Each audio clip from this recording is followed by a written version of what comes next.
자, 방송합니다.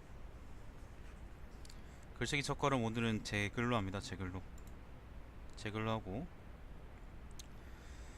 글 제목은 14세기 후반 동북아시아 국제 정세에 대한 포괄적 논의입니다.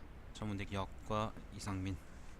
학부 때 제가 적었던 글이고, 학부 때 그 역사과에 사학과에 그 논문을 한번 써보는 그런 강의가 있었습니다.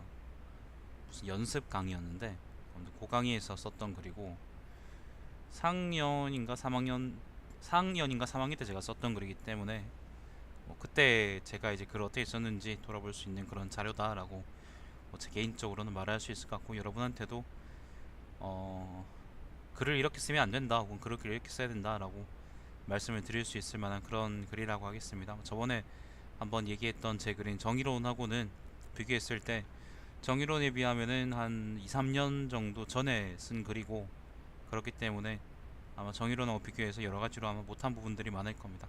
논지 전개나 그런 부분에 대해서. 자, 그래서 일단은 글을 시작하기 전에 주제를 이렇게 잡으면 안 됩니다. 논문을 쓴다는 것은 충분히 세부적인 주제에 대해서 글을 쓴다는 것을 의미하는 거고, 사실은 그래서 14세기 후반 동북아시아 국제정세에 대한 포괄적 논의라는 제목에서 볼 수 있듯이, 사실은 포괄적 논의라는 게 애초에 세부적인 그런 논의는 아니잖아요. 그렇기 때문에 애초에 이런 식으로는 주제를 잡으면 안 되고, 좀 더 자세한 사건에 대해서 글을 써야 됩니다. 예를 들면 이제 나추는 이성계를 짝사랑했느냐, 아니면은 이성계는 요동을 정복할 마음이 있었느냐, 예를 들면 이런 글들로, 이런 주제로 글을 쓰는 게 훨씬 적합하다라고 말씀을 드리고 일단 시작을 하겠습니다. 그래서 이런 식으로 쓰면 안 됩니다. 내가 왜 이렇게 썼는지 모르겠습니다. 뭐 어릴 때인가 그렇게 썼겠죠. 내가 어릴 때 이렇게 썼으니까 니들은 이렇게 쓰지 말라고 내가 그렇게 얘기하는 겁니다. 씨발, 좀 그렇게 쓰지 좀 말지. 그래서 차례는 이렇습니다. 차례. 14세기 후반의 동북아 정세는 왜 중요하다고 말할 수 있느냐, 내가 얘기하고 싶은 주제가 왜 중요한지, 내가 이걸 왜 주제로 택했는지에 대한 얘기가 서론에 있고요. 그 다음에 남북관계 그리고 동서관계로 크게 분류하고, 그리고 마지막에 이제 맺은 말하고, 이렇게 해서 총 한 30쪽 40쪽쯤 되는 그런 글이라고 하겠습니다. 자, 14세기 후반에 동북아 정세는 왜 중요하다 말할 수 있는가, 서론입니다. 징기스칸과 그 왕료들을 비롯한 몽골인들의 정복 활동은 세계 판도를 크게 바꾸어 놓았다. 우선 징기스칸 본인이 중앙아시아의 대국이었던 호라즘을 멸망시켜버렸으며, 이를 시발점으로 하여 중국의 패권 국가였던 금, 감숙의 서하, 그리고 전성기를 자랑하던 아라비아의 아바스 왕조, 러시아의 제국들이 멸망하거나 몽골에 복속했으며, 몽골군은 멀리 있는 폴스카와 마자를 지나 빈에 육박하기까지 했다. 몽골에 저항했던 유명한 도시들은 대부채로 잔혹하게 약탈당했으며, 유럽인들은 이를 신의 징벌이라고 부르기도 했다. 정복 사업은 징기스칸 사업 몇 해 이르기까지 지속되었다. 징기스칸을 지나 우구데이칸, 구유쿠칸, 몽케칸을 지나 마침내 칸의 자리가 쿠빌라이에게 넘어갔을 때 비로소 몽골은 양양을 시발점으로 해서 남송의 방어선을 붕괴시키고 중국 전토를 통일할 수 있었다. 쿠빌라이는 몽골의 유목적 전통보다는 정착 민족의 통치 제재에 관심이 많았으며, 이 때문에 아릭부케를 비롯한 전통주의자들과 마찰이 있었다. 때문에 칸의 자리에 오르기 전에 한 차례 내전을 겪어야 했다. 쿠빌라이가 중국 전토를 통일하자 동유럽 및 아라비아에서 만주와 한반도에 이르기까지 구대륙의 상당한 부분이 황금시족 혹은 황금시족에 복속한 왕조들로 들어차게 되었다. 황금시족은 칭기스칸의 이제 직계와 그 가족들을 얘기하는 겁니다. 당장 고려만 하더라도 왕성이 바뀌거나 한 것은 아니었지만, 충렬왕을 시작으로 공민왕에 이르기까지의 군주들이 원나라의 공주들과 결혼해 몽골의 부마국으로 입지를 유지할 수밖에 없었다. 이 시기에 고려는 내정 등의 분야에서 몽골의 간섭을 받기도 했고, 몽골군과 연합해 군사작전을 펴기도 했다. 하지만 14세기 중반 및 후반에 접어들면 이게 1350년에서 90년 정도까지의 기간입니다. 14세기 중후반에 접어들면 동북아에서 이때까지 유지되었던 일원론적 국제질서가 붕괴되기 시작한다. 일원적 국제질서라는 것은 원나라 주도의 국제질서를 얘기하는 거예요. 이것의 원인으로는 정치적인 문제도 있었겠지만, 갑작스럽게 세계적으로 평균적 기온이 떨어져 농산물이나 축산물이 냉해를 입었기 때문에 생긴 기근이 보다 적합하리라 생각된다. 사실은 요렇지 않습니다. 요거 제가 대충 보고 쓴 글입니다. 대충 보고 인용한 거님. 대충 보고 다른 학문의 결과를 인용하면 안 됩니다. 절대로 그러면 안 됩니다. 그때 소빙기이기 때문에 이제 문제가 좀 있었다라는 얘기를 내가 어디선가 듣고, 그걸 가지고 결과론적으로 이걸 끼워 맞춘 겁니다. 절대로 여러분은 그러지 마세요. 확실히 알아보고 글을 쓸 때는 인용해야 됩니다. 대충 알아보면 안 됩니다. 제가 지난번에 그 무슨 글이지? 그 무슨 글이었지? 갑자기 기억이 안 나네.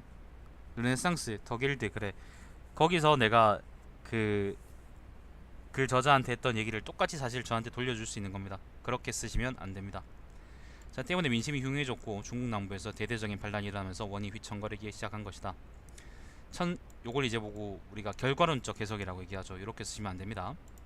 1348년에 방국진을 시작으로, 안녕하세요, 백령교도가 난을 일으켜 유복통과 한산동 등이 이를 지휘했으며 격파당했지만 대도로 진격하기까지 했다. 그 외에도 서수희 그리고 서수희를 때려 죽인 진우량, 강남의 장사정, 주원장 같은 인물들이 활거했다. 이런 어지러운 정세는 장사정이 1367년에 주원장에게 잡혀 참살됨으로써 막을 내린다. 주원장은 1368년에 오나라를 명으로 계칭해 칭제하니 당시 중국은 북쪽의 원 혹은 원에 소속된 군벌들과 남경 일대의 명이 대립하는 형세를 취했으며 특기할 만하게도 원의 부마국으로 위치를 유지하고 있던 고려가 원을 배신하고 명의 편을 들어 요양을 공격하는 등의 군사행동을 벌이게 된다. 신라가 세 나라를 통일한 이후로 동북아시아의 정세가 이렇게 역동적이었던 적이 없었을 것이다. 큰 전란이 있더라도 그것은 중국의 내전이거나 단순히 왕조 교체기의 혼란이었을 뿐이다. 즉 국제적인 갈등이라는 것은 아니었다. 칭기스칸과 그 막료들 시대에도 역동적이긴 했지만 14세기 후반의 정세와 큰 차이가 있는 것은 전자의 것이 단순히 몽골의 군사적 행동이 기폭제가 되었던 일방적 흐름이었다면 14세기 후반에는 원명 요동의 군벌들 그리고 고려의 세력이 적절하게 균형을 이루면서 서로가 연합 배신하며 능동적으로 상호작용을 벌였다는 데 차이가 있을 것이다. 이것은 흥미로운 일이 아닐 것인가. 따라서 본고에서는 이 시기의 국제적 정세를 주축을 이루는 각 세력의 상호작용을 중심으로 해서 논의해 볼 것이다. 우선 크게 이 당시 독자적으로 행동할 여력이 있거나 실제로 그랬던 세력들을 정의할 필요가 있다. 시작한지 지금 7분 13초 지났습니다. 7분 13초. 실제로 그랬던 세력을 정의할 필요가 있다. 고려와 원 그리고 명은 자명이 독자적인 활동을 했고 그럴 능력이 있는 국가였다. 특히 본인은 명이 원을 압도해 나가는 동안에 고려의 역할에 대해 주목할 필요가 있다고 생각하는데 이는 상술한 것처럼 고려가 원래 원의 부마국으로 대체로 친원 정책을 고수하다가 국민왕대에 들어와 도련원을 벌이고 명과 통교에 원 및 원의 군벌들과 몇 차례에 걸쳐 전쟁을 벌인 적이 있기 때문이다. 안녕하세요. 고려 원명 외엔 원의 몇몇 군벌들을 생각할 수 있다. 우선 산서감숙 일대를 거점으로 했던 세력인 쿠케 테무르는 어떤가? 쿠케 테무르가 분명 군세를 이끌고 활동적인 모습을 보여주긴 했지만 쿠케 테무르는 지리적인 입장이나 명에 대한 입장 등을 생각해 볼 때 원특히 아유시리다라에 협력해 군사적인 활동을 폈고 요거는 원나라의 이제 황제라고 생각하시면 됩니다. 때문에 쿠케 테무르의 활동은 충분히 앞에 문단에서 든 원에 포함시켜 생각할 수 있으리라 생각한다. 마찬가지 이유로 운남 등의 군벌 세력에도 그렇게 생각할 수 있을 것이다. 하지만 요동 지역은 이와 달랐다. 요동 세력은 크게 유익, 고간호, 합자장, 예센부카, 나아추 등으로 나눌 수 있는데 이들 중 특히 주목할 필요가 있는 것은 유익과 나아추다. 유익은 요양 행성 평장으로 요동 땅을 들어 고려와 명에 바치를 했으며 고려 조정에서는 이를 묵살했지만 명에서는 이를 수용했기 때문에 대도를 함락시킨 명이 직접적으로 요동으로 들어올 계기를 만들어 주었다. 나아추는 명이 유익의 투항을 계기로 요동으로 어느 정도 들어온 다음에도 북원 정권의 동쪽의 주력 군세로 활발히 요동에 대한 공격을 감행했던 인물이다. 특이하게도 나아추는 고려와 마찰이 있기도 했고 때론 연합을 시도하기도 했다. 때문에 충분히 독립적으로 다툴 가치가 있어 보인다. 물론 이들은 요동 세력 정도로 포괄해 기술할 수 있을 것으로 보인다. 그 외적인 정치 집단으로야 여진 제부족들과 같은 것이 있을 수 있겠지만 당시 이들이 주요한 흐름에서 주도적인 역할을 했다고 보긴 힘들다. 일본 역시 마찬가지다. 당시의 왜구들이 극성을 부려 정치적 입장은 아니더라도 여러 경로로 주변 나라들에게 피해를 주긴 했으나 그것이 막후에 종리씨가 의도하고 개입한 결과로 보긴 힘들다. 따라서 14세기 후반의 동북아시아의 국제정세를 주도적으로 이끈 세력은 원명, 요동 세력, 고려 정도로 압축할 수 있으며 본 논문에서는 앞서 밝힌 바와 같이 이들 세력들의 상호작용을 중심으로 당시의 판세를 논의해 보고자 한다. 다만 필자는 다시 한번 기준을 나누었다. 이 세력들은 직접 대립하며 군사적 행동을 벌인 세력들 그렇지 않은 세력들로 나눌 수 있다. 예를 들어 원과 명 그리고 요동과 고려는 직접 치고받는 관계였지만 예를 들어 명과 고려는 물론 여러 사건들에 따라 관계가 험악해지기도 했고 순탄하기도 했겠지만 직접 군사 행동을 벌이며 전쟁을 일으킨 사이는 아니었다. 당연히 원과 요동은 주종관계였으므로 서로 지원하고 군림하는 사이였고, 따라서 명과 원과 같은 관계는 차이가 있다. 이 시기에는 이런 구도가 남북과 동서로 나뉘어 생각할 수 있으므로 크게 이렇게 분리해 분석하려 한다 라고 하는데, 일단 서론에서 제가 얘기하고 싶었던 거는 뭐냐 하면은, 일단 요 논문의 제목은 아까 얘기했던 것처럼 14세기 후반 동북아시아 국제정세에 대한 포괄적 논의예요. 근데 아까 제가 말씀드린 것처럼 이런 식으로 포괄적으로 논문 주제를 잡으면 안 돼요. 가급적이면 세세하게 들어가는 게 좋고, 이건 뭐 제가 학부 때 썼던 글이니까 그 점 정도는 양해해 줄 수 있을 거라고 생각을 하고, 다만 이제 요런 얘기를 했어야 되기 때문에 요 논문의 취지는 그래서 1350년 정도에서 1390년에서 1400년 사이 정도의 동북아시아의 이제 국제전 양상을 띠는 전쟁들에 대해서, 전쟁과 이제 분쟁과 다툼과 그리고 서로 이제 물고 빠는 그런 형세에 대해서 한번 얘기해 보고 싶었던 거고, 그렇기 때문에 일단 처음에 어떤 얘기를 했었냐면은, 왜 요게 논문 주제로서 적합한지 요걸 한번 얘기해 볼 만한 가치가 어떤 게 있을 것인지에 대해서 먼저 얘기를 드렸어요. 그래서 이제 14세기 후반의 동북아시아 정세가 왜 특별한가 라고 한다 그러면은, 동북아시아 정세는 대체적으로 유목민족이 주도하든지 아니면 중국이 주도하든지 둘 중에 하나거든요. 근데 이제 뭐 대부분은 다 이제 중국이 주도했던 거고, 그렇기 때문에, 근데 이제 그렇기 때문에 이제 국제전 양상으로 어떤 나라들이 치고받고 그런 경우가 거의 없었습니다. 예를 들면 춘천국 시대 같은 거는 일종의 중국의 내전이라고 볼 수 있는 거고, 애초에 그건 상고 시대잖아요. 고대 시대거나 그 이후의 내전들의 경우에서도 이제 중국이라는 테두리를 사실 벗어나지는 않습니다. 우리가 아는 삼국지라는 것도 그렇고, 아니면 뭐 56국 시대나 아니면 그런 것들도 결국에는 중국의 테두리 안에서 대체로 발생하거나, 아니면 밖에서 발생했더라도 테두리 안으로 이제 흡수되거나 그렇게 되겠죠. 뭐 따져보자면은 이제 요나라 그 다음에 송나라 이렇게 대치하고 있던 시기가 역동적인 국제 정세를 보였던 시기라고 우리가 얘기할 수 있겠지만은, 그렇긴 하지만은 그것도 이제 남쪽의 중국과 북쪽의 유목민족이나 수렵민족 사이의 갈등이었지, 그게 말 그대로 이제 주변의 고려 같은 나라들이 개입될, 고려나 그러니까 한국이죠. 우리 한국 같은 나라들이 개입될 정도로 그런 특기할 만한 그런 상태는 아니다. 그런 이제 이야기는 아니다.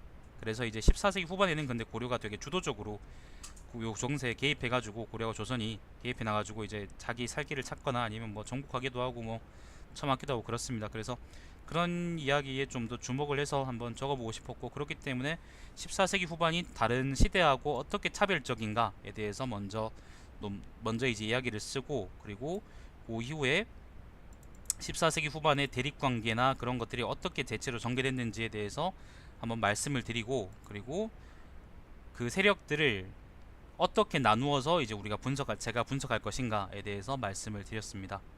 엄청 막 깔끔한 그런 전개는 아니지만, 그래도 이 정도면 이제 논문의 취지를 설명하는데, 내 글의 취지를 설명하는 데 대해서 제가 이제 적어도 이제 뭐 엄청 모자라거나 그런 건 아니라고 저는 생각을 했었어요. 아무튼 그랬었습니다. 그래서 그게 서론에서 한 얘기고, 그리고 이제 이후에 보면은 차례 보시면은 그런 얘기를 한 다음에 남북 관계하고 그 다음에 동서 관계를 나누어서 요거를 설명을 했었어요. 요 문제를 설명했었어요. 대체로 이제 남북 관계는 그러니까 그 좀 해보니까, 이것저것 분석해 보니까 남북 관계는 대체로 이제 대립하는 그런 이야기였고, 그 다음에 동서 관계는 대체로 서로 이제 존나 껄끄럽지만 아무튼 서로 협력하고, 아무튼 서로 이제 형님 동생 아우님, 아니면은 가끔은 서로 형님 바뀌기도 하고 뭐 그런 식으로 왔다 갔다 했던 그런 관계더라 라는 거를 아무튼 제가 공부를 해서 그때 정리를 한번 쭉 했던 거예요. 그래서 남북 관계에서는 대체로 대립 관계, 동서 관계에서는 좀 미묘한 대립 관계 아니면 미묘한 협력 관계, 그런 대적인 양상이라고 볼 수 있고, 그리고 그 각각의 관계들, 예를 들면 남북 관계라 그러면 고려하고 요동 세력, 그다음 고려하고 원나라 사이, 원나라하고 명나라 사이, 그다음 요동 세력과 명사리, 그렇게 이제 대립 관계들이 있었다라고 얘기를 해드리고 싶던 거고, 그다음 고려하고 명나라, 그다음 요동 세력하고 원나라는 대체로 이제 협력 관계였다. 좀 껄끄럽긴 하지만 협력 관계였다는 걸 말씀을 드리고 싶었던 거고, 그거를 정리한 게 이제 결사입니다. 그래서 한번 좀 보죠. 일단 서론은 그렇습니다. 자, 남북관계 1장에 소개한 바와 같이 남북관계는 주로 대립적 구도를 형성하고 있다. 남중국에서 일어나 북중국을 평정하려는 명과 중국의 기존 지배자이면서 한낱 반란 세력에 불과한 명을 평정하려는 원외관계, 그리고 부마국 등 때문에 생긴 소소한 이유 때문에 서로 치고받았던 요령 세력과 고려 사이의 관계가 그러하다. 이 장에서는 이들 관계들을 분석함으로써 당대 정세를 논의해보고자 한다. 고려와 요동 세력, 요동의 여러 세력은 기본적으로 원에 소속된 군벌들이기 때문에 요동과 고려의 대립은 근본적으로 고려와 원 사이의 어떤 대립관계에 기인한다. 태자 시절의 원종이 쿠빌라에게 항복한 이후로 이래로 대략 고려는 원의 부마국으로 지위를 얻어 특별한 관계를 유지하고 있었다. 이런 흐름이 완전히 반대 방향으로 전개되기 시작한 것은 왕전이 제위하면서부터이다. 완전 즉 공민왕은 부원 세력의 대표적인 인사였던 기철 일파를 쳐 죽인 후 고려의 내정을 간섭하던 정동행송 이문서를 곧장 없애버리고 유인우를 동북면 병마사로 해서 과거 조이 등이 들어 몽골에게 투항에 상실했던 지역인 화주, 지금의 함흥 근처입니다. 함흥, 화주 등지를 공격해 점거했다. 이것이 모두 1356년에 일어났으며 이 시기에 쌍성 지역에서 세를 떨치던 이자추 일족이 고려에 협력해 투항해왔다. 같은 해 주원장이 남경을 점거하고 오를 공격했다. 하지만 공민왕이 쌍성을 공격한 것이 주원장의 세력을 염두에 둔 판단이었는가에 대해서는 긍정적으로 말할 수가 없다. 주원장은 1368년에야 명의 황제를 칭하며 고려는 같은 해에 이르러 명과 통교했기 때문이다. 이에 대해서는 뒤의 절에서 자세히 말하기로 하나 어쨌거나 분명한 것은 이 당시에 주원장 세력이 고려가 주목할 만한 거리를 제공하지 못했을 가능성이 다분하다는 것이다. 하지만 이것이 단순히 고려가 강남 지역에 대한 정보력이 부전무했기 때문은 아니었을 것인데, 이는 1354년에 원의 요청으로 고려가 최영을 파견해 장사성의 난을 진압하는데 동조했기 때문이다. 이때 최영의 군단은 분명히 당시 강남의 정세를 일관했을 것이므로 최초로 원이 강남 지역에서 혼란을 겪고 있다는 점 정도는 고려 조정에 보고할 수 있었을 것이다. 지금 보시면은 대체로 이런 말들이 좀 많습니다. 제가 글 쓰는 버릇이었습니다. 대체로 이런 말들 되게 많이 썼었는데, 이런 말들도 뭐 한두 번은 괜찮지만 너무 많이 쓰는 것은 좋지 않습니다. 자, 문제는 보다 뒤에 일어났다. 1258년에 조위가 화주 등지를 들어 몽골에게 항복했다는 것은 이미 언급한 바인데, 여기서 몽골은 쌍성 총관부를 만들고 쌍성 총관부의 중요직을 조위의 후손들이 점유해 왔다. 이거 비문이죠. 그런데 공민왕이 쌍성 총관부를 공격 점령하고 화주목으로 삼자 조위의 증손자이자 쌍성 총관부의 총관이었던 조소생이 군사를 일으켜 고려를 공격해온 것이다. 조소생은 1356년 당시에는 고려의 군세를 버티지 못하고 여진이 살던 북쪽으로 도주했으나 요동의 군벌인 나추를 끌어들여 1362년에 동북면을 공격했다. 이에 관련한 기록은 고려사 저료에 잘 나와있다. 고려사 저료에서는 조소생이 아니라 나추가 주가 되어 조소생과 그리고 같은 입장의 탁도경을 데리고 공격해왔다고 한다. 이 군세는 이성계가 쉽게 격파했으니 나추의 부인이 이성계를 보고 당신이 천하에 횡명한 지 오래됐지만 이 같은 장군이 있었겠습니까? 피하여 속히 돌아가는 것이 좋겠습니다 라고 감탄할 정도였다. 재밌는 것은 몇 차례 패한 뒤 나추가 이성계에게 자신이 온 목적이 사효관선생, 반성 등을 쫓아온 것이지 귀국의 우경을 침범한 고자함이 아니다 라고 말하는 부분이다. 상술한 바와 같이 62년의 나추의 공격은 소소생과 탁도경 등 사과 쌍성 총관부의 관부들이 총관부를 수복하기 위함이 명백하기 때문에 이때 나추의 변명은 공세한 것에 불과할 따름이다. 참고로 사유와 관성 등은 이 시기에 요동에서 고려로 도망쳐온 홍건종 무리의 수장들이다. 1362년에 나추의 침략 이후로 고려와 요동 세력의 군사적인 충돌은 1364년의 것 이전까진 없었다. 하지만 1362년 당해 말에 몇 가지 흥미로운 기록이 있다. 역시 고려사 저료의 같은 곳 기록을 보면 12월에 원에서 고려왕으로 덕훈군을 세우려 했고 서북명 만호 정찬이 보고했다고 한다. 이것은 기왕후의 오라버인 기철이 고려에서 주살된 것에 대한 원왕실에서의 반응으로 중국 측 사료 중에서는 신원사의 외국열전의 고려 부분에서 지정 23년 즉 1363년 기록을 보면 황태자가 기왕후의 원수를 갚고자 덕훈군을 내세웠다는 기록에서 알 수 있다. 이 사건은 곧 후관을 불러왔는데 이에 대해서는 고려와 원사의 관계를 기술할 때 언급하도록 하겠다. 최후의 서북만 침공은 고려와 원왕실 사이의 문제였지 요동 세력 사이의 문제는 아니었기 때문이다. 한편 고려사 저료의 같은 달 기록에는 이수산을 보내 여진과의 강역 즉 국경을 정했다는 말이 있으니 이는 쌍성 총관부를 되찾고 쌍성 이북의 땅들이 원래 여진이 살던 곳이었으므로 이들과의 국경을 명백히 했다는 의미 같다. 하지만 정확한 지명이 나오지 않아 어느 곳이 경계인지는 여기에서는 알 수 없는데 아마 길주와 강계 등으로 경계를 삼지 않았나 한다. 이것은 요동 세력과의 관계는 아니지만 필요할 것 같아 언급했다. 하지만 같은 달 기록에는 앞서 나아추가 이성계 대패에 도주한 것과 별개로 요양성에 고간호가 양을 바치고 처녀를 구했기에 처녀를 보냈다고 했으니 나아추와 고간호는 독립적으로 행동했음을 여기서 확실히 알 수 있을 것이다. 그리고 아마 이것은 요동에 할거하던 고간호나 홍보부, 나아추와 같은 자들이 일원적인 지휘 아래 움직인 것은 아니라는 주장으로 확장할 수 있을지도 모른다. 원나라의 지위가 아니라 독립적으로 이제 군벌처럼 할거했다, 그런 의미에서 제가 썼습니다. 이후 요동 세력과 고려 사이의 본격적인 충돌은 69년에서야 존재하지만 고려사 저료를 보면 그때까지의 요동 세력과 고려 사이의 독자적인 교류 흔적을 말할 수 있긴 하다. 67년엔 요양평장 홍보보와 지요양 연해 행추밀원사인 어산 천모가가 사신을 보내왔다는 말이 있으나 어떤 목적이었는지는 적혀있지 않다. 같은 해에는 나아추가 사신을 보내 말을 바쳤다고 한다. 이래 보면 앞서 나아추가 패한 이후엔 고려와 척을 지지 않고 얌전한 태도를 고수했다는 것을 알 수 있다. 이후 68년 6월엔 홍보부가 사신을 보내왔다는 말이 있다. 그리고 그 기록 바로 다음 부분에 중요한 것이 있는데 68년은 중원장이 명을 개국하고 동시에 서달이 북벌을 시작한 때로 이때 대도가 함락되어 원앙실은 상도로 도주하게 된다. 대도가 북경입니다. 고려 국내에서도 이 사건을 알게 되어 명의 사신을 보내는 일에 대해 의논이 있단 말이 있으니 이것은 꼭 고려의 외교정책에 중대한 변화를 의미하고 이는 다시 원에 신속히 있는 요동의 여러 세력들에 대한 고려의 태도를 결정하기 때문이다. 때문에 필자는 여기에서 이를 언급했다. 이어 69년에는 정원의 나아추와 홍보부가 사신을 보내 예물을 바쳤다는 말이 있다. 11월에 다시 나아추가 말을 바쳤다. 70년 2월에 다시 나아추가 사신을 보내 토사물을 바치고 아내에게 줄 허리띠를 구했으며 관작을 구했다고 한다. 이에 고려에서는 삼중 대광사도를 제수했다. 바로 다음 기록에는 요동 세력은 아니지만 달단은 아마 그 타타르겠죠. 몽골이겠죠. 달단왕이 3월에 사신을 보내 예물을 바쳤다고 한다. 11월엔 여진의 달마대가 사신을 보내 땅을 바쳐왔다고 한다. 그거예요. 운영자 드린 거는 채팅하는데 맡기지 말라고 내가 드린 거예요. 걸리잖아요. 자, 69년에 그런데 흥미로운 기록이 있다.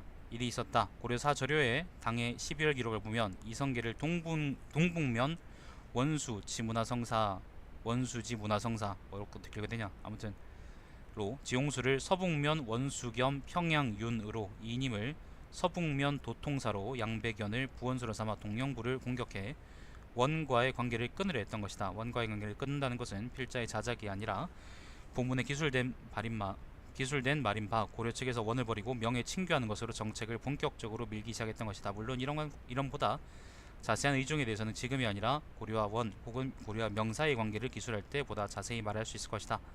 이 원종은 1370년으로 이어진다. 역시 고려사 저료 당해 정월의 기록엔 이성계가 기병 5천과 보병 1만을 거느리고 황초령과 설안령을 넘어 다시 700리를 더가 압록강을 건넜다고 한다. 이성계는 동령부 동지인 아우르테무르의 항복을 받았으며 고안위를 궤주시키고 우라산성을 격파했고 이에 여러 성들이 스스로 항복했는데 이것이 만여호나 되었다고 한다. 이때 귀순한 사람이 많아 그 지역이 텅 비게 되었다고 할 정도로이니 큰 승리였음이 분명한 것이다. 이것이 첫 번째 원정이다. 고려 말에 보시면은 일단 이제 요 부분 내용은 어떤 내용이냐면은 남북 관계가 아까 대립 관계라 그랬죠. 남북 관계 중에 고려하고 그 다음 바로 위에 붙어 있는 요동 세력들 사이 관계에 대한 이야기인데요. 첫 번째 부분은 이제 그 조소생하고 이야기였는데, 조소생에서 아까 나아추가 나왔었죠, 그죠? 그 나아추가 이 요동 세력의 가장 중핵인 사람인데, 그 사람과 고려 사이에 전쟁이 있었지만은 그 이후로 원나라하고의 어떤 그 전격전으로 그러니까 이제 원나라하고의 이제 그 뭐죠? 전쟁으로 번지지 않았고 뭐 작은 마찰들도 있었고 공격도 있었지만은 어쨌간에 대체로 이제 화목한 상황을 유지했는데, 그런데 이제 그 뭐죠? 대도가 함락됐다 그랬잖아요. 68년에 대도가 함락되고 나서 그 이후에 69년에 바로 이제 고려에서 국민왕에서 이성계를 이제 사령관을 삼아가지고 압록강을 넘어서 만주를 공격하게 해요. 요게 뭐냐면은 여기 아까 설명된 대로 68년까지의 화목 관계를 깨버리고 친교 관계를 깨버리고 69년엔 1369년에는 원나라를 사실 이제 요동이라는 게 거의 반독립 상태의 군벌들이 할거하는 그런 땅이었지만은 어쨌건 형식적으로는 이제 원나라 땅이라고 명시되어 있는 곳인데 거기를 공격해가지고 이제 원나라하고의 관계를 완전히 끊어버리고 명나라하고 이제 주원장하고 이제 우호적인 관계를 수립하려고 했다는 게 정황상 보이는 거죠.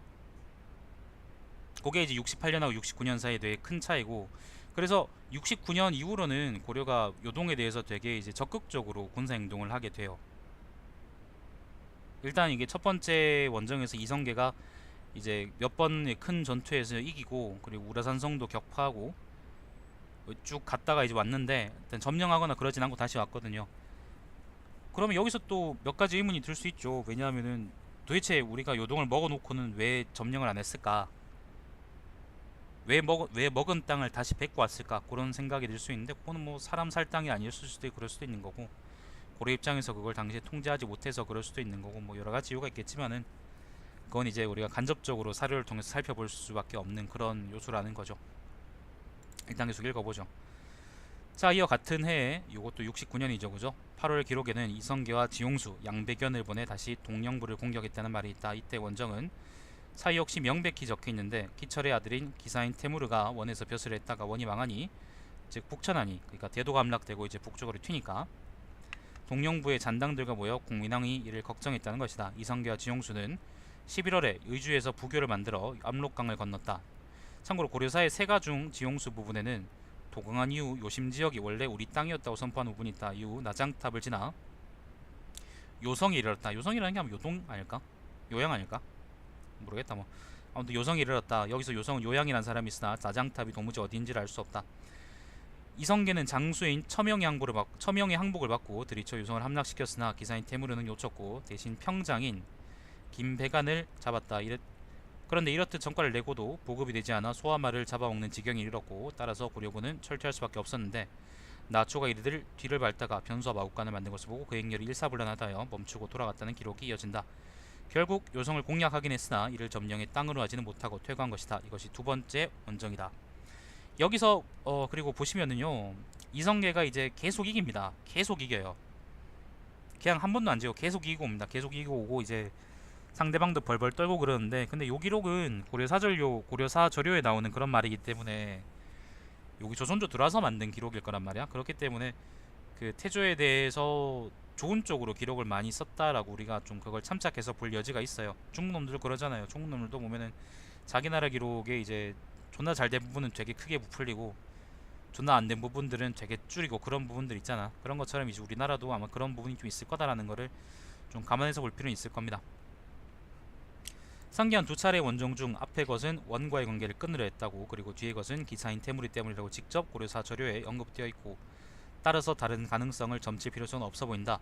물론 두 차례 원정이 원에 대한 고려의 공격이기 때문에 이 절에 언급하기에 부적절해 보일 수는 있으나, 원의 본대가 움직이거나 고려가 원의 심장부를 공격한 것이 아니라 요동반을 공격해 일하는 국지전이었고, 이 사건 이후에도 고려와 원 사이에는 지속적인 사신왕래가 존재했으므로 충분히 이 절에 넣을 정당성이 있다고 필자는 생각한다.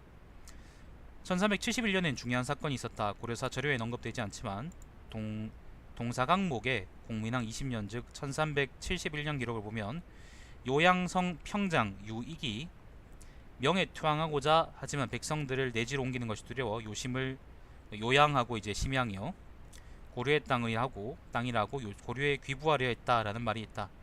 이 당시 이유는 알 수 없으나 고려 조정에서는 이 요청을 묵살했으며 마침내 유익은 같은 해에 명에 투항했고, 이는 명이 요동으로 직접 들어오게 된 중요한 계기가 되었다. 이에 대해서는 다른 곳에서 말을 좀 더 해보겠다. 앞서의 두 번째 원정에서 나초는 직접 고려군과 싸우진 않았으나 두 번째 원정에서는 고려군을 추격하며 공격하려는 의사를 보였음에도 불구하고 이후에 계속 사신을 보내 공무를 바치곤 했다. 1372년 4월에 나초가 사신을 보내 토산물을 바쳤다고 한다. 한편 12월에는 장자 온을 사신으로 하여 요동에 보냈다고 하는데 어떤 목적으로인지는 적혀있지 않다. 한동안 기록이 없다가 74년에 공민왕이 시해당한 이후에야 나초가 사신을 보내 낙타 2마리와 말 4피를 바쳤다는 말이 있다. 1475년 정월에는 나초가 사신을 보내 왕이 바뀐 것을 물었으니 이것은 같은 곳의 북원에서는 심양왕 왕호의 손자인 탈탈불화를 왕으로 봉했기 때문이라고 적혀있다. 76년 12월에는 나초가 사신을 보내 백금과 양을 바쳤다고 한다. 다음해 정월에도 같은 기록이 있으며 77년 12월에도 나아추가 사신을 보내 양을 바쳤다고 한다. 여기까지가 고려사 저료에 언급된 88년까지 요동 세력과 고려 사이의 사신 왕래 등의 기록이다. 사정상 고려사는 청구하지 못했지만 비슷할 것이라고 생각하고 요동 세력 측에서 따로 사설을 판단한 것은 아니었으므로 이 두 사료만으로도 분석에 충분할 것이라 생각된다. 위에도 한후 광부되긴 했지만 나아추 등의 군벌 세력 외에도 여진족이 가끔 땅을 바치거나 예물을 바친 경우도 있었으므로 말기에 고려 상황이 아무리 좋지 않았더라도 나름대로 동구면 지역에 대해서는 지역 패권을 유지하고 있었음을 추측할 수 있다. 아마 이것은 이자충과 이성계가 그 지역에 쌓아놓은 위명 때문에 아닐까 생각된다. 여진을 제외하고 군벌 세력만 집중한다면 고려가 따로 요동의 군벌에게 사신을 보낸 적은 단 한 번도 없고 늘 홍보부 나아추 등의 요동의 군벌들이 고려에게 말이나 양, 예물 등을 바치고 있다. 이는 충렬왕 이래로 내려오는 고려와 원의 특별한 관계도 그렇고 심양왕에게 고려의 일족인 왕씨가 제위했기 때문일 수도 있다. 크고 작은 군사적 충돌은 있었지만 나아추를 제외하고는 요동의 군벌이 조직적으로 고려를 쳐들어한 적은 없었으며 나아추의 공격 역시 이성계가 완벽하게 저지해버렸다. 반면 고려가 요동으로 공격해 들어간 것은 있으나 이것은 요동의 군벌을 공격한 것이 아니라 요동에 남은 원의 정치기관들을 공격한 것이었다. 또한 일시적으로 점거했으나 점령에 통치하지는 못했다. 지금 여기 보시면은 요문단 첫 부분에 여기까지가 고려사 저료에 언급된 88년까지 요동 세력들과 고려 사이의 사신 왕래 등의 기록이다. 사정상 고려사는 참고하지 못했지만 비슷할 것이라고 생각하고 요동 세력 측에서 따로 사설 판단한 것은 아니었으므로 이 두 사료만으로 분석에 충분할 것이다 라고 했는데 이렇게 하시면 안 돼요. 지금 잘못된 점을 말씀드리려고 그러는 거예요. 뭐 단어 같은 건 제가 잡을 필요 없고 제가 옛날 글 보면 내가 이렇게 쓰지 마세요 그렇게 얘기하는 거 의미가 없잖아요. 전체적인 흐름에서 본다면 이런 글은 쓰면 안 돼요. 일단은 아까 처음에 얘기한 것대로 일단 요 글의 주제는 되게 부적절해요, 논문으로서. 왜냐하면은 너무 크기 때문에 포괄적인 논이잖아요. 그렇기 때문에 논문으로서의 의미가 없을 수도 있어요. 되게 나쁜 경우에는. 그렇기 때문에 이왕 만약 분석할 거라면은 여러가지 사료들을 다각도로 분석해서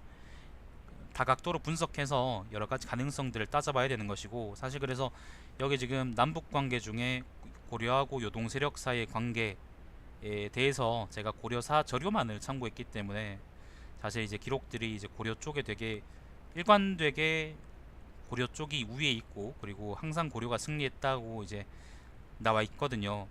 그거의 신빙성이 확실한지에 대해서, 예를 들면 고려사가 적자인지 모르겠다. 고려사는 아니면 명사나 아니면 원사나 신원사나 뭐 그런 정사들도 마찬가지고, 혹은 이제 야사들이나 아니면 말 그대로 이제 원사료들을 분석해 볼 필요가 있어요. 만약에 그렇게 하려 그러면. 근데 그게 안 돼 있잖아요. 그렇기 때문에 이렇게 하면 안 되는 거예요. 지금이야 구로 문제를 제가 확실하게 인지하고 있고 그렇게 해서 이렇게 쓰면 안 된다는 거 인지하고 있지만, 그때는 이렇게 하면은 이걸로 충분하다고 생각했던 거죠. 근데 그렇게 생각하면 안 된다고 말씀을 드리고 싶네요. 확실히 많은 사료를 갖고 와서 특정한 사건을, 포괄적인 논의가 아니라 특정한 사건에 대해서 자세하게 분석하는 게 논문입니다. 그렇게 써야 됩니다. 그게 좋은 논문입니다. 안 그러면은 그냥 아니면 그냥 교양 글쓰기를 하는 게 낫겠죠, 그죠? 총평하자면 원왕실 중심으로서의 기존의 국제지자 속에서 요동과 고려와 요동 각지의 군벌 세력들은 비슷한 입장에서 대처할 수밖에 없었지만, 요동의 군벌들이 형식적으로 남아 끝까지 원에 예속되어 있었던 것에 비해 공민왕 즉위 이후 고려는 원과 대립하며 여러 차례 군사적 충돌도 이뤄졌다고 말할 수 있을 것이다.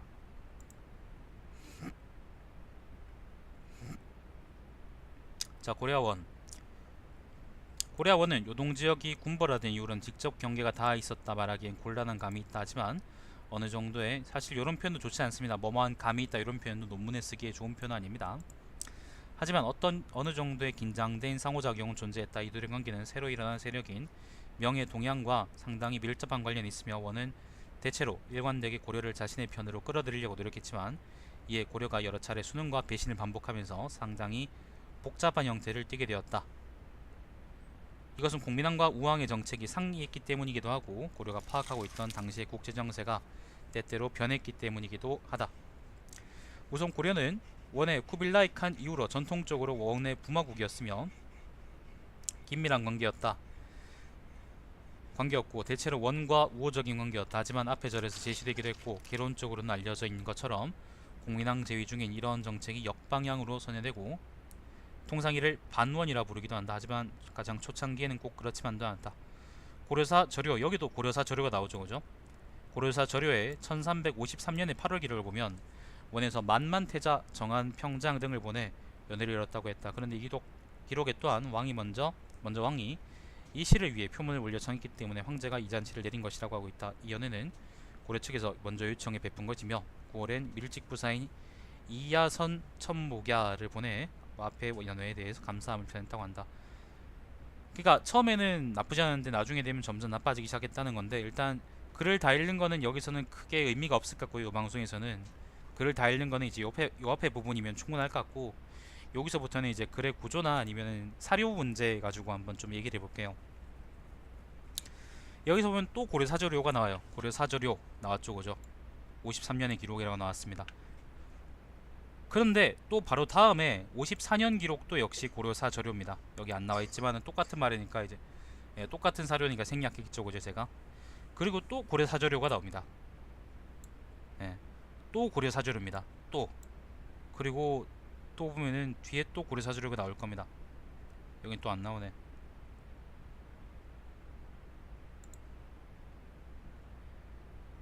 또 어딨노? 쭉 보면은 아무튼 원하고 이제 고려 사이 관계는 좀 많이 복잡하고 상세하게 제가 얘기했었기 때문에 또 고려사저료네요. 또 고려사저료, 고려사저료, 고려사저료, 고려사저료, 고려사저료, 빌어먹을 고려사저료, 또 고려사저료, 또 봐, 또 시발 고려사저료 같은 문장에 또 봐, 또 고려사저료, 또. 안녕하세요. 내가 도대체 고려사저료를 읽을 때 왜 이렇게 많이 집착했을까? 이거밖에 안 봐서 내가 그랬나? 또 고려사저료, 또 다른 책이라도 나왔으면 좋겠는데 또 계속 고려사저료, 또 고려사저료, 또. 나왔네. 이상이 고려사저료를 중심으로 한 국민왕 초부터 88년 이르기까지의 고려와 원의 사신왕래 등을 통해 논의한 바이다.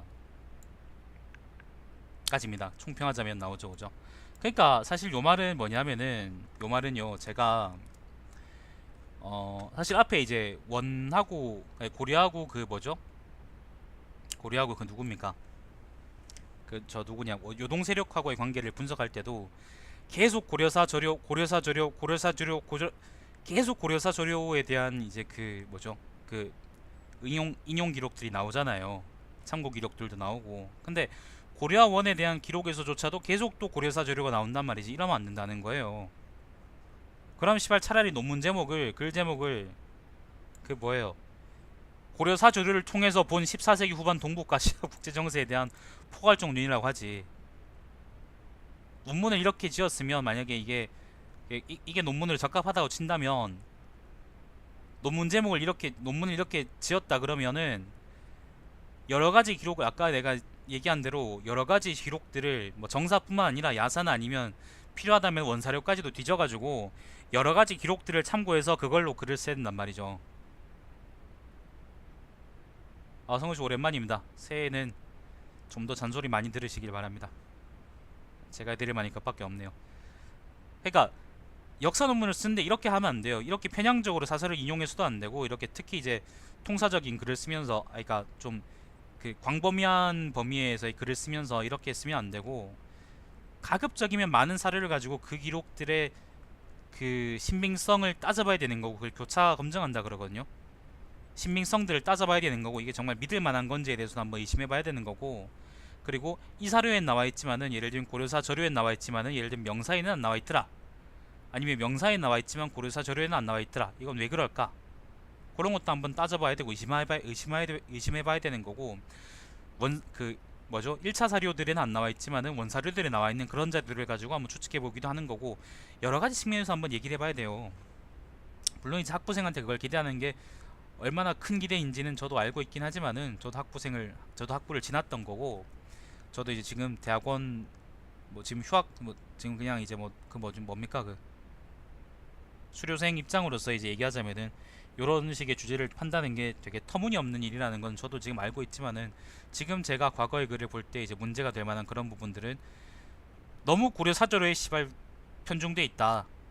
내가 6년째는 도대체 고려 사절에 무슨 바람이 불어서 그랬는지 모르겠는데 그렇게 쓰면 안 된다라고 아무튼 말씀을 드리고 싶네. 이들은 그렇게 쓰지 마십시오. 저는 이렇게 썼지만. 그러니까 그래 성근 씨 그거였나? 역사 전공이었나? 그럼 잘할 거 아니야. 내가 이 글을 썼는데 전부 다 고려 사저료 기록밖에 없어. 저료 기록밖에 없다니까. 이러면 문제가 있는 거야, 이거는. 이렇게 쓰면 안 되는 거죠, 사실은. 저는 이렇게 썼지만 여러분은 이렇게 쓰지 마십시오. 그게 제가 해드릴 수 있는 말입니다. 아무튼 이거는 그렇고, 원명 관계 한번 봅시다. 원명. 우리가 잘 알듯이 명은 원을 교체하고 새롭게 주권을 평정한 왕조이다 때문에 이둘은 당연하게도 대립관계를 형성하고 있다. 따라서 필자는 이런 대립 양상을 시간 및 사건의 순서대로 정리해 말을 해보려 한다. 이들이 당시에 특히 주류적 역할을 했던 것을 생각한다면 사건 하나하나가 모두 가볍게 여길 것이 아니라는 점에 동의할 수 있을 것이다. 예, 그렇죠. 교차검증 그러죠. 교차검증. 요 앞에 거는 이제 전부 다, 요 문단은 이제 배경적인 얘기 드리고, 일단은 쭉 내려가 볼게요. 요거는 그냥 이제 서사적인 이야기고, 서사적인 이야기는 여러분이 뭐 그냥 읽어보시면 아시겠죠, 그죠? 나중에 방송을 보시든 뭐 그렇게 해서 읽어보시길 바라고, 관심 있으신 분들은. 요 이야기들은 전부 다 이제 그 강남 지역에서 반란이 터진 이후로 원나라가 어떻게 그 지역의 패권을 상실해 갔는지, 그리고 반란군 새끼들은 자기들끼리 어떻게 이제 서로 물고 빨고 아니면 뒤에서 쳐 죽이고 그랬는지에 대한 그런 이야기라고 생각하시면 되겠습니다. 대충 요렇습니다. 요런지 돈 때는 내가 또 어디 쓰고 있을까요?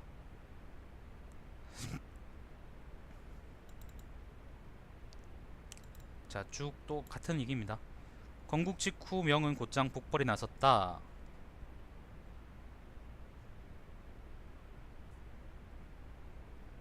여기는 명사가 나오네요. 명사.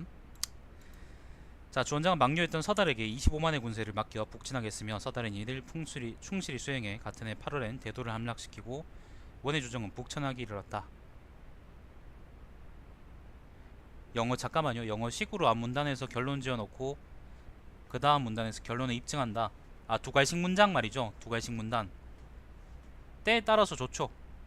미괄식이든 중괄식이든 두괄식이든 간에 적절한 곳이 있는 거예요. 적절한 곳이. 그러니까 예를 들면 전부 다 문장이, 예를 들면 이제 문단, 그러니까 어떤 글 하나 속에 있는 문단이 전부 다 두괄식이다 그러면 그거는 변태새끼인 거고, 전부 다 미괄식이다 중괄식이다 그러면 그것도 변태새끼인 건데, 적절하게 쓰이는 곳이 있습니다. 보면은 이게 두괄식만 반복되면 되게 어색하게 느껴지거든요. 이게 글이 자연스럽지 않다고. 자연스럽게 적절하게 이것들을 배치해주면 됩니다.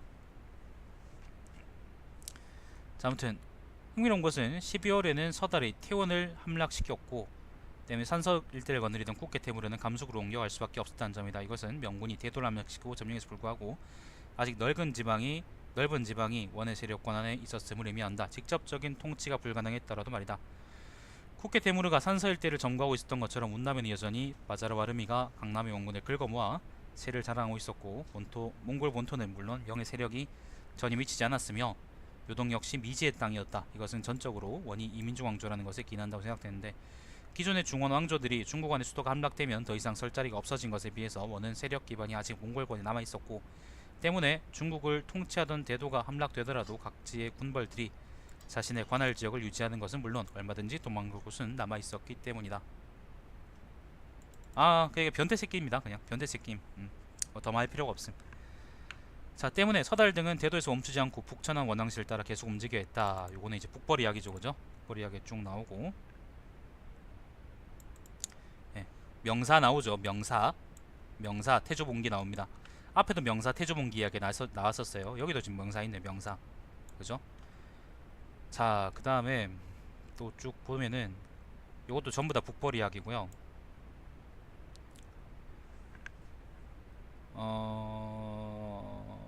쭉쭉 보면은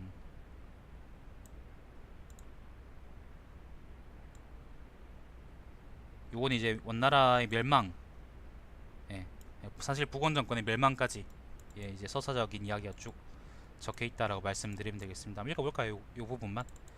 이런 형세는 점차 명에게 유리하게 돌아가기 시작했다. 그 결정된 계기는 요동과 운남이 명에 떨어진 사건 때문인데, 요동의 건은 나중에 별개로서 기술해 보기로 하고 운남에 대해서만 여기에서는 말해보기로 한다. 81년 9월의 기록을 보면 부덕을 정남 장군으로 남옥과 모경을 각각 좌부장, 우부장으로 삼아 운남을 치게 했다. 이어 12월엔 이 부덕이 곡정을 항복시켰고 그 직후 양왕 바자르와르미가 자살했다는 기록이 있다. 이것은 사실상 강남 등지에 남아있던 원의 군세가 괴멸당했다는 것을 말과 다르지 않다. 이후 1382년에 정월에야 운남이 평정되었다는 말이 있다. 한편 요동이 떨어진 것은 이보다 좀 더 뒤의 일로 요동과 운남이 떨어지고 쿠케테무르는 보다 앞서 75년에 요동에서 죽음으로써 원이 의지할 수 있는 몽골밖의 무력은 사실상 소멸되고 말았다. 이런 절망적 상황에 형세를 쐐기를 박은 것은 남옥이었다. 78년에 아유시리 다라가 급사하고 그 동생인 도쿠스테무르가 제위에 올라든데 도쿠스테무르는 79년에 카라쿠름에서 쿨룬 부위로 천도했다.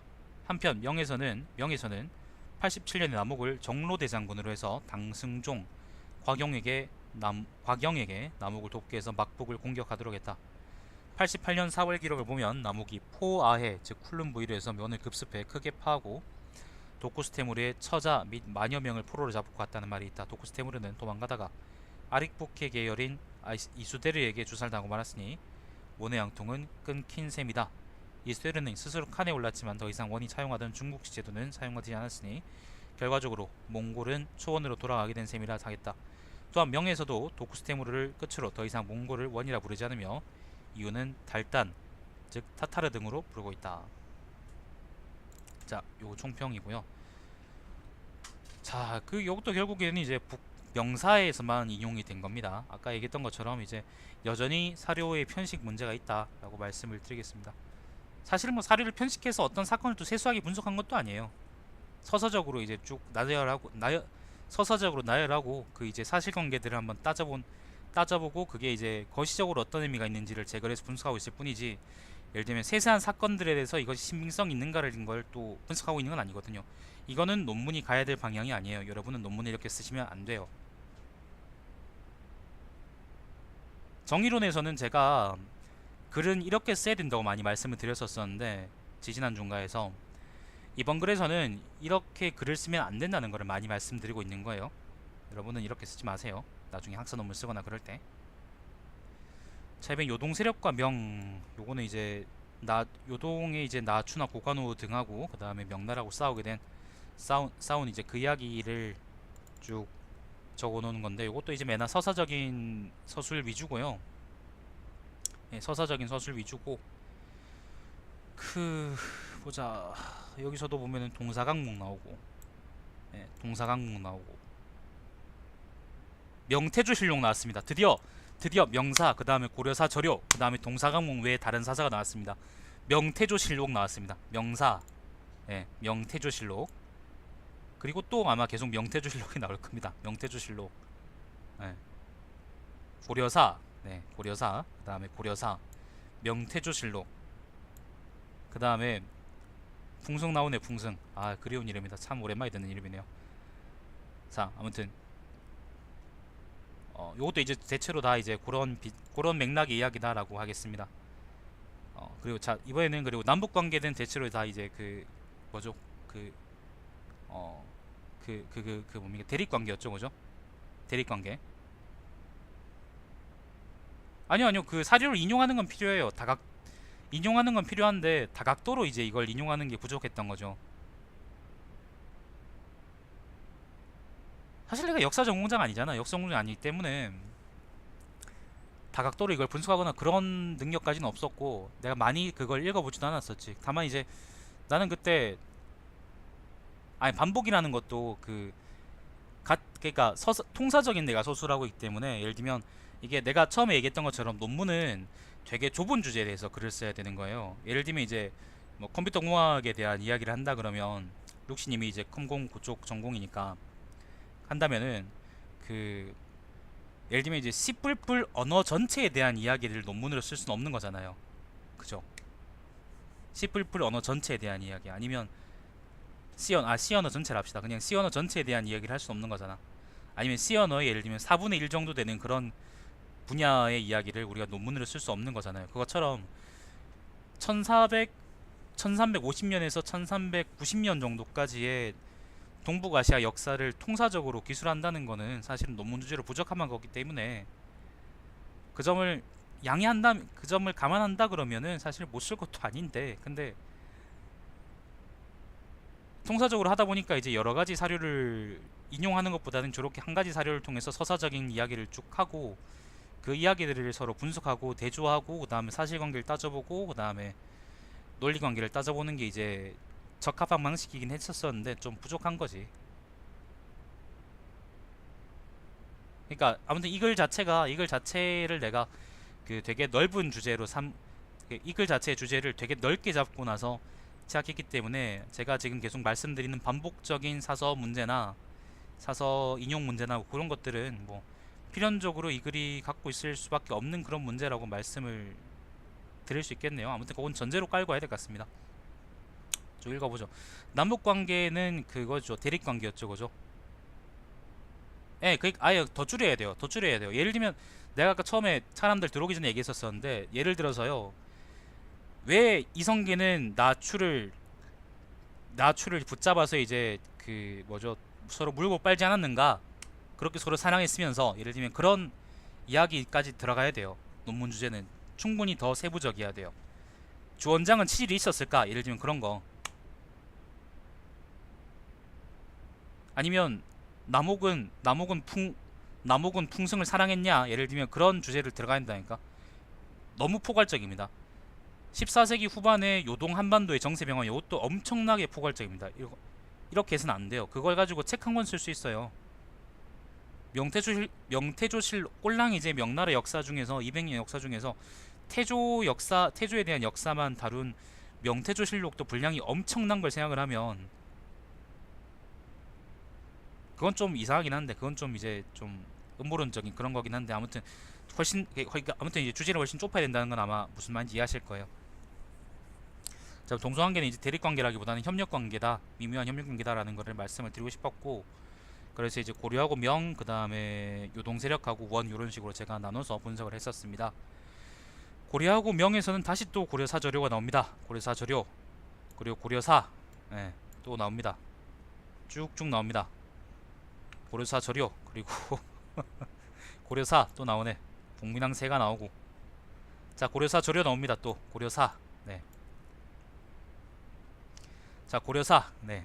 아 이건 철령의 이야기네요. 철령의 이야기는 제가 좀 신경을 써서 그때 공부하고 적었던 기억이 나는데 아무튼 요건 한번 나중에 여러분이 따로 한번 방송을 보시면서 읽어보시길 바랍니다. 이거 재밌습니다. 설령 이야기.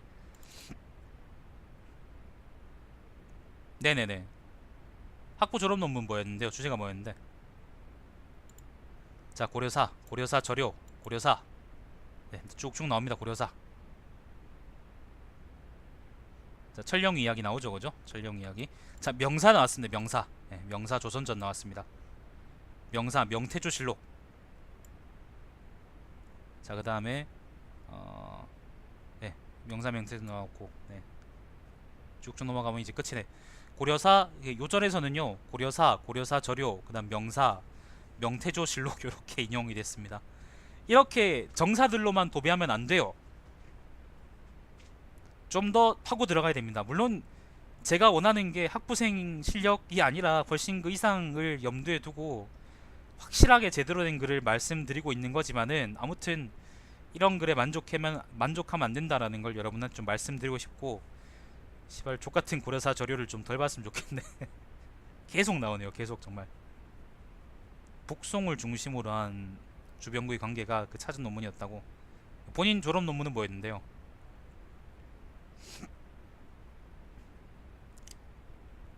자 아무튼 계속 관계가 나오죠.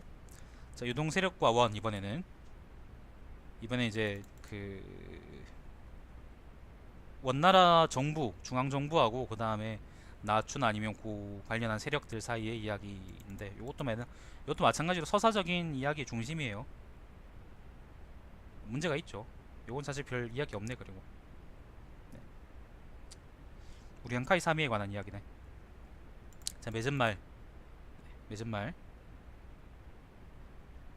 맺은말도 존나 기네요. 한번 읽어볼까? 맺은말은 성글씨 학부 논문은 양송 고려 관계의 변화. 너무 넓어요 그거. 그것도 너무 넓어요. 네, 들어가세요. 너무 넓습니다. 좀 더 파고 들어가야 돼요. 학부 논문으로서, 학부 졸업 논문으로서는 나쁘지 않지만은 사실 우리가 말하는 정말 좋은 논문으로서의 가치는 못하는 거죠. 어떤 말인지 아실 거죠, 그죠? 정말로 제대로 쓴다 그러면, 네, 그러니까 제대로 쓴다 그러면 나 같으면 예를 들면 그런 주제라면은 내가 추천해 드릴 수 있는 주제는 소식 있죠, 소식. 예, 소식. 그 시 쓰는 소식. 소식은 고려를 욕할 때 어떤 말로 욕했냐? 어떤 말로 욕했나?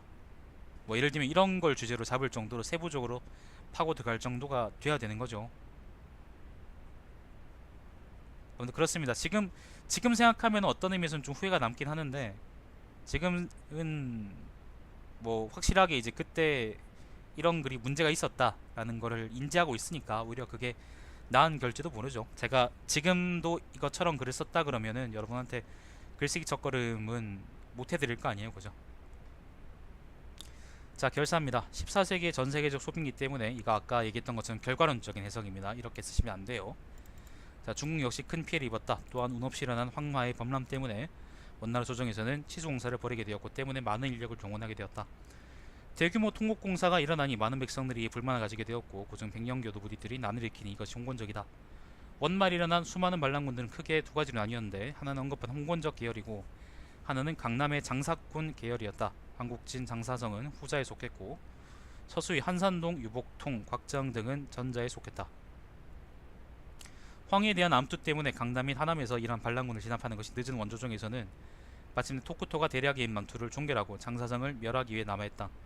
하지만 다시 기왕후 등의 후계자에 대한 문제 때문에 총사령관이 토쿠토가 진중에서 실각하고 체포당해 원조정에서 직접 동원할 수 있는 군대는 사실상 사라졌다.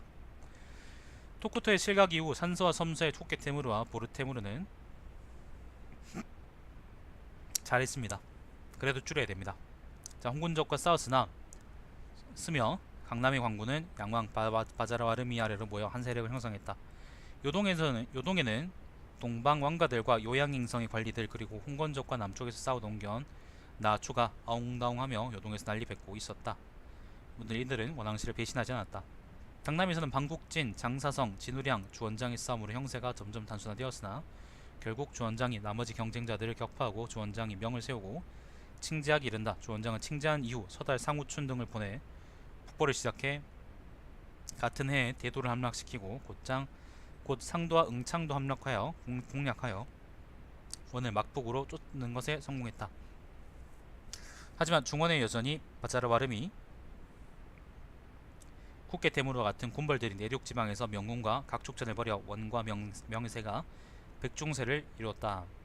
한편 고려는 대대로 원의 부마국으로 원의 중요한 속국 위치를 누렸으나 국민왕이 왕이 오르며 외교 정책을 약간씩 선회하기 시작해 마침내 68년에 명이 건국되었을 때는 명과 선을 졌고 공통의 적인 원을 공격해 들어갔다. 하지만 이것은 성공했는데 명은 원을 막북으로 쫓는 것 성공했고 고려는 일시적이긴 하지만 동령부와 요양을 공격해 함락시키는 데 성공했다. 하지만 이를 통치하지도 못했고 고려군이 철수한 이후에는 다시 요동은 이전의 상태로 돌아가고 말았다.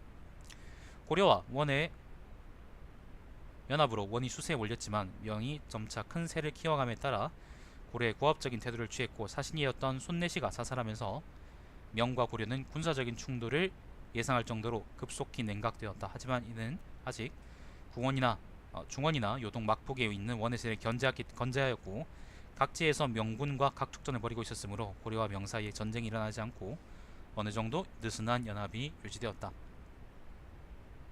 요양의 평장 유익이 갑작스레 뒤양에 투항하고 명이 점차 요동에서 기반을 잡아가면서 국면은 새로워지기 시작했다. 유익의 투항을 받고 하북에서도 약간씩 우세를 찾아가던 명은 서달 이문충 등을 보내 막북을 치료했지만 카라쿠름에서 원군의 전략에 빨려 대패했고 다시 전체적인 국면은 소강 상태에 접어들었다. 기세에 힘입어 요동에선 나아추가 우가장의 명군에게 몇 차례 공격세를 펴 성과를 올리기도 했다. 네네, 그런 세세한 것들은 일단 생각하지 않고 있습니다. 세세한 거 잡으려고 그러면 끝도 없어요. 자, 하지만 다시 정세가 받는 사건이 있었다. 명에서 탐라의 말을 고려에게 받기 위해 보낸 사신인 채빈이 무리한 행동 등으로 대신들의 불만을 샀다가 마침내 귀향길에 기미에게 살해당하고 기미는 원으로 도주하고 말았던 것이다. 한편 거의 같은 시기에 국민왕이 시해되었기 때문에 우가 왕에 오르고 정치적인 실권은 이님이 쥐게 되었다. 이님은 최영, 시현, 이성계에게 곧 실각당하지만 기본적으로 그 이전이나 이후 모두 고려는 공민왕 대 친원명 외교를 버리고 다시 원과의 연계를 꾀했다. 코롬에서의 전투 이후 몇 차례 우가장을 습격해 명에 큰 타격을 주었던 나아추는 75년에 계주를 다시 공격했다가 크게 패했으니 이 다음부터는 명을 혼자서 견제할 수 없을 정도의 타격을 입었다. 이후로 나아추는 고려 조정과 연합해 정요위를 공격하길 바랬으나 고려에서는 정세를 관망하며 직접적인 군사행동을 하지 않았다.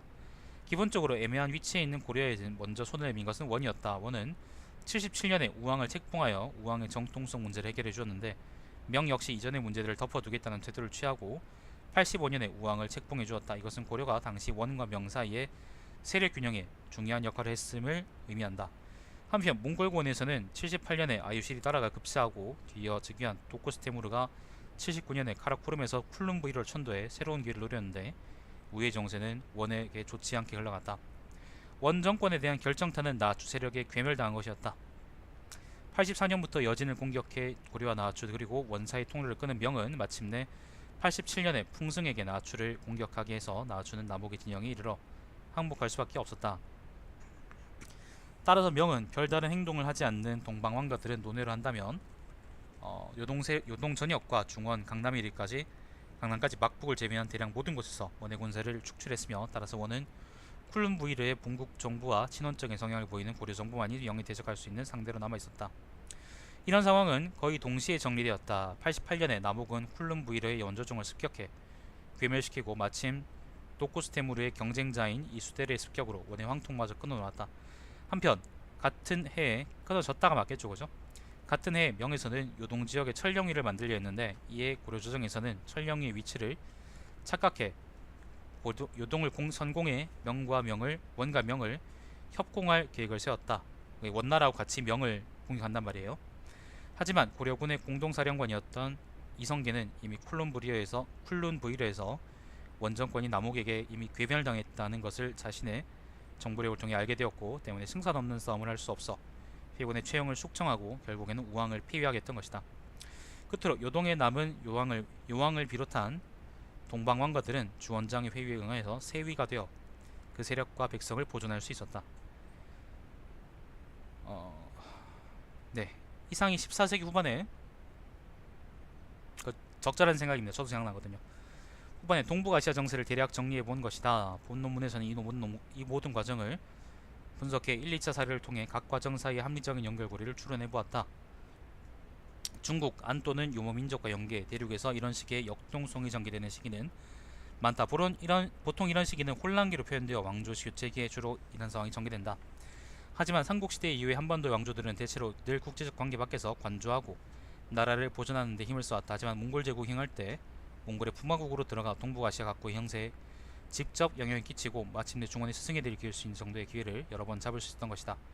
기존의 연구에서는 원과 요동, 명과 요동, 요동과 고려, 원과 고려, 고려와 명 등의 개별적인 경우의 수만을 고려의 전체적인 안봉구로 대북을 보는 시장에 모자라거나 혹은 시대 사건들이 넘치는 두개물처럼 많아 한꺼번에 기술하는데 무리가 있어왔다. 사실 요게 맞는 거예요. 아까 얘기 드렸지만.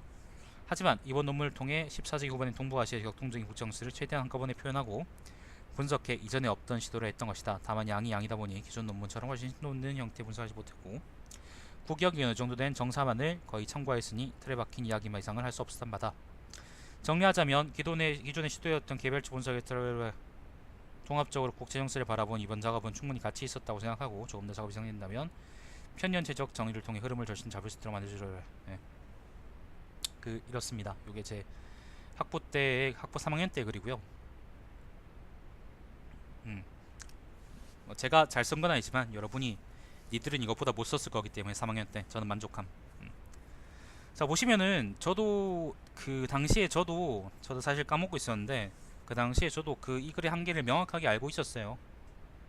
보시면 알겠지만은 포괄적으로 이걸 다루다 보니까 오히려 이제 개별적인 사건들에 대한 그 분석은 뒷전으로 미뤄져 버렸고, 그죠? 그게 서사적인 이야기만 주룩 나열하게 돼 버렸고, 그리고 내가 한문을 제대로 읽지 못하니까 구격이 돼 있는 고려사 저료나 아니면 고려사나 아니면은 명사 일부분 그리고 명태조실록 일부분만 이제 읽을 수 있었다라는 게 제가 이제 분명히 얘기를 해놨죠, 그죠? 그러니까 사실 제가 그 문장적인 문제, 그러니까 이제 표현이나 아니면 문장의 문제 그런 것들을 또 이제 조금씩 있긴 하지만은 일단 그거는 큰 문제는 아니니까 그렇다 치고, 저도 이제 요글의 문제가 뭔지 알고 있는 겁니다. 학술적인 글로서는 일단 부족한 부분이 분명히 많이 있다는 거를 저는 알고 있었고, 지금 이르러서 다시 봐도 이제 마찬가지로 똑같고요. 그렇기 때문에 여러분은 나중에 논문을 쓰거나 그러실 때 이렇게 쓰지 말라고 말씀을 드리고 싶었습니다. 자, 오늘은 14세기 후반 동부아시아 국제정세에 대한 포괄적 논의라는 글로, 제가 옛날에 썼던 글로 한번 신년을 열어봤습니다. 2019년이 밝았고 이제 첫날에 지나고 벌써 둘째 날인데, 여러분 이번 올해도 즐겁게 지내시고 시청 많이 해주시길 바랍니다. 자, 시청해주신 여러분 감사드리고 제 방송 유튜브에 달마시안 TV에서 다시 보실 수 있습니다. 방송 종료하겠습니다.